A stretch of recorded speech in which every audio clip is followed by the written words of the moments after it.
Bienvenue dans Buccaneer, un jeu de pirate où l'on fait des activités de pirate, c'est-à-dire aborder et piller des bateaux qui sont ici. Donc nous avons 3 bateaux et 12 autres dans les cartes, avec un équipage pirate, les voici, ils ont une bonne tête de pirate. Pour gagner des ducats, les voici, ou des trésors, les voici. Le but du jeu est de gagner le maximum de trésors. Ça semble assez évident. Pour cela, on va devoir piller donc les bateaux. Les bateaux, ils sont là. Ils ont plusieurs caractéristiques. Donc ici, c'est l'or les ducats que possède le bateau. Ici, nous avons le trésor qui possède le bateau. Ça, on en expliquera ça plus tard. Et ça, le nombre d'équipages qu'il faut pour piller le bateau. Donc il y en a 3 placés au centre du jeu. Et il faut finir les 3, il faut piller les 3 avant d'avoir 3 nouveaux bateaux. Et une fois qu'on a terminé les 15 bateaux, le jeu est terminé. Donc comment on joue? On joue en plaçant ces moussaillons qui sont ici. Enfin, parmi les moussaillons, il y a un capitaine qui vaut 5. Ils ont chacun une valeur. Donc 2, 3, 4, 5. Et le point d'interrogation, vous remarquez le petit point d'interrogation ici, c'est équivalent. Donc comment on joue? Le premier joueur est décidé au hasard. On joue en plaçant des équipages. En fait, on va tous se placer, les 5 joueurs vont se placer sur des bateaux virtuels, fictifs, parce qu'on va pas vraiment les représenter. Et on va tous se mettre dans des bateaux qui vont pouvoir être les mêmes. C'est-à-dire il n'y aura pas de bateau jaune, il n'y aura pas de bateau rouge, il y aura un bateau avec du jaune, du rouge, du violet, du bleu et du noir. À son tour de jeu, il y a 2 actions possibles. La première action, c'est aller sur un bateau. Alors, pas ces bateaux-là. Aller sur un bateau pirate fictif, hein, je rappelle. La première action, celle qu'on utilise le plus souvent, c'est aller sur un bateau. Et la deuxième action, c'est piller le galion qui se situe ici. Donc, je vais les écarter pour voir comment ça joue. Alors, comment je place? Je prends le pion que je veux. Il n'y a pas d'ordre, je fais ce que je veux. Je place un bateau au centre de la table. Le rouge, il joue après, il choisit un de ses jetons et il a 2 choix. Soit il commence un nouveau bateau, soit il rejoint mon équipage. Donc là, vous voyez, j'ai un équipage de 2. Le violet, il fait la même chose. Soit il commence... Voilà. Soit il commence un nouveau bateau, soit il vient au-dessus de l'autre équipage. Voilà, donc imaginons là, il commence un nouveau bateau et le bleu, à son tour, il peut rentrer. Voilà, et ainsi de suite jusqu'à que quelqu'un fasse la deuxième partie. Donc là, je vais installer un peu le jeu pour voir quelques petites règles et tout de suite. Alors, toujours dans la pause des pirates, voici ce que je peux faire, par exemple, dans une action de jeu. Donc là, j'ai fait quelques jeux, alors c'est rien à voir, c'est pas du tout crédible, mais c'est comme ça. J'ai 2 jetons où je suis capitaine, parce que celui qui est au-dessus, en fait, c'est le capitaine. Donc ce bateau pirate de deux équipiers, le capitaine c'est le jaune. Ici c'est le violet, ici c'est le noir, ici c'est le jaune. Donc moi en tant que placement, je peux remettre un bonhomme, je peux le mettre soit sur un nouveau bateau, soit ici, soit ici. Je ne peux pas mettre un moussaillon jaune sur un bateau qui a déjà un capitaine jaune. Ça c'est pas possible de le mettre ici. Pourquoi? Parce qu'il y a déjà du jaune. Et de même, je peux compléter, en fait, on peut faire des regroupements de bateaux. Avec lui, peut se placer, par exemple, ici. Et ça fait un bateau de 5. Et du coup, je deviens capitaine. De même, je pouvais aller là. Par contre, je ne peux pas aller ici, puisque ici, mon capitaine est jaune, et ici, le capitaine est encore jaune. Donc là, j'ai pas le droit de venir ici.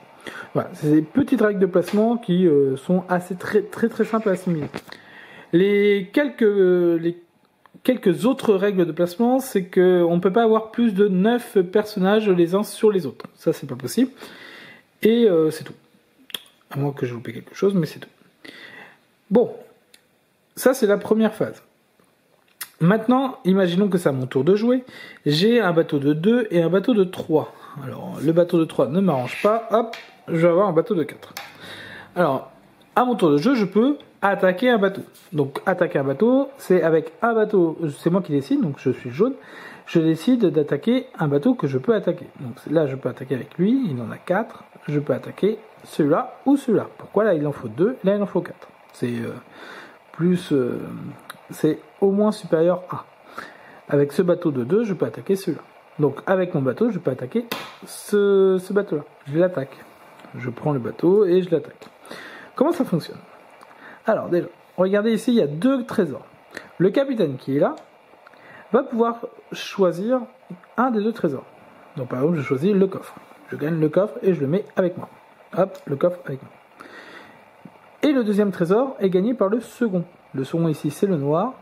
Le noir gagne le baril, l'autre trésor. Donc le second gagne toujours quelque chose. Enfin, quand il y a 2 trésors. Dans les cartes comme ça, où il n'y a qu'un seul trésor, bah, c'est que le capitaine qui gagne le trésor, puisqu'il n'y a qu'un seul trésor. Ensuite, le capitaine du bateau va devoir payer son équipage. Donc lui, il reçoit les 17 ducats. Donc il reçoit 17 ducats. Donc voilà. Ah, j'ai oublié de dire. Bah, je le dirai plus tard. Il reçoit les 17 ducats et il doit payer les membres d'équipage. Donc on passe comme ça. Il doit payer pour lui, il doit payer 6, parce que le point d'interrogation égale 6. Pour le bleu, il doit payer 4, et pour le noir, il doit payer 6. Donc finalement, le capitaine reçoit 17 or, mais doit en débourser 6 plus 4 plus 6, ça fait 16. Donc il doit débourser 16 or à payer le salaire de ses moussets. Donc voilà, donc c'est un jeu où il faut savoir à quel moment on va chercher un bateau ou pas. Quand c'est terminé, quand le bateau a été pillé complètement et tout a été fait, hop, on met ça ici. Et après, tous les petits jetons sont regroupés retournés pour les joueurs. Voilà. Et ensuite, bah, du coup, c'est au rouge de jouer. Le rouge n'a pas de capitaine, donc il peut placer un bonhomme et il le place quelque part. Si un joueur ne peut pas jouer, alors un joueur est toujours obligé de jouer, mais il peut ne pas jouer. Et s'il ne peut pas jouer, s'il ne peut pas jouer, pas s'il ne veut pas, s'il ne peut pas jouer, il passe son tour, tout simplement. Donc voilà comment ça marche. Une fois que les trois cartes ont été vidées, donc imaginons celle-là, c'est moi qui l'avais vidée, et celle-là, elle a été vidée par un paquet de 6. Le bateau s'il y a des bateaux qui restent dans la mer, ils restent dans la mer, et on retrouve 3 nouvelles cartes qui viennent compléter, et on enchaîne les manches. Donc voilà. Voilà pour le jeu. Maintenant, il y a 2 petits détails que je dois faire, donc que je dois expliquer. C'est le cas où il y a 3 gars de la même couleur dans le même équipage. Alors, par exemple, c'est comme ça. On met un violet ici et par exemple un jaune ici. Voilà. Donc là, on a un bateau de 7. Il y a 3 violets. Le violet autour du jaune, parce que le jaune c'est le capitaine, moi j'ai pas trop envie d'y aller. J'ai pas envie d'aller attaquer un bateau, parce que je trouve que je dois payer beaucoup trop, donc j'ai pas envie d'attaquer. Et là le violet peut décider, à mon tour de jeu, autour du jaune, il peut décider de déclencher une mutinerie. Pourquoi il a le droit de déclencher une mutinerie? Parce qu'il a 3 jetons violets dans la file. Donc il déclenche une mutinerie. Il dit, mon cher capitaine, mutinerie. Bon, il le dit peut-être pas comme ça, mais voilà. Le jaune est du coup obligé d'attaquer un bateau. Il attaque celui qu'il veut, il attaque le bateau qu'il veut avec la pile, mais il est obligé d'attaquer un bateau. Donc ça, quelqu'un qui a 3 membres d'équipage de la même couleur peut déclencher une mutinerie. Voilà. Souvent il le fait parce qu'il gagne beaucoup. Donc là par exemple il gagnait 3, il gagnait 4 et il gagnait point d'interrogation, donc 5. Voilà. Donc il gagnait beaucoup, donc lui ça l'intéressait que le capitaine aille payer. Si jamais le capitaine ne peut pas payer, parce qu'il n'a pas d'argent. Si le capitaine ne peut pas payer, c'est la banque qui paye. Et si le capitaine ne peut pas payer avec l'argent qu'il reçoit du bateau, il paye avec ses propres deniers. Hein. Le capitaine paye jusqu'à temps qu'il n'ait plus du tout d'argent. Mais une fois que le capitaine n'a plus d'argent, s'il est complètement à sec, c'est la banque qui prend le relais. C'est pour ça qu'on démarre la partie avec toujours 10 ducats. Tous les joueurs commencent la partie avec 10 ducats. Donc voilà pour la mutinerie. Enfin, donc une fois que les 15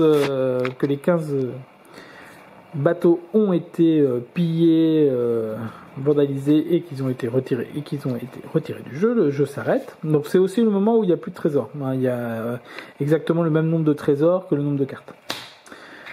Enfin, avec les cartes qui en ont 2, bien sûr.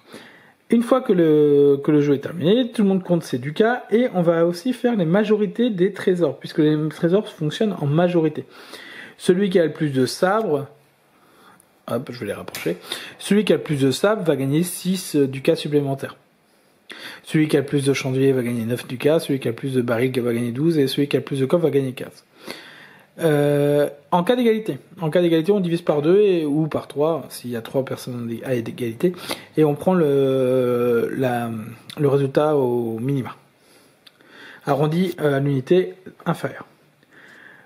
Si jamais vous avez des poignards et que vous ne participez pas, par exemple, moi j'ai 2 poignards, il y en a un autre qui en a 4, c'est lui qui est majoritaire, donc lui il gagne 6 points, excusez-moi.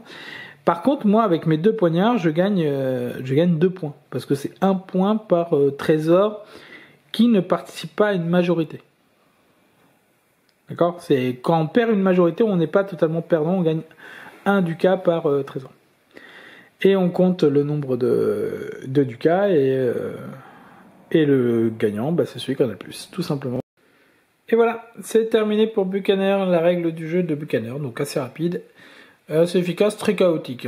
J'ai l'impression qu'on ne maîtrise pas grand chose, mais je n'ai pas fait beaucoup de parties pour le savoir.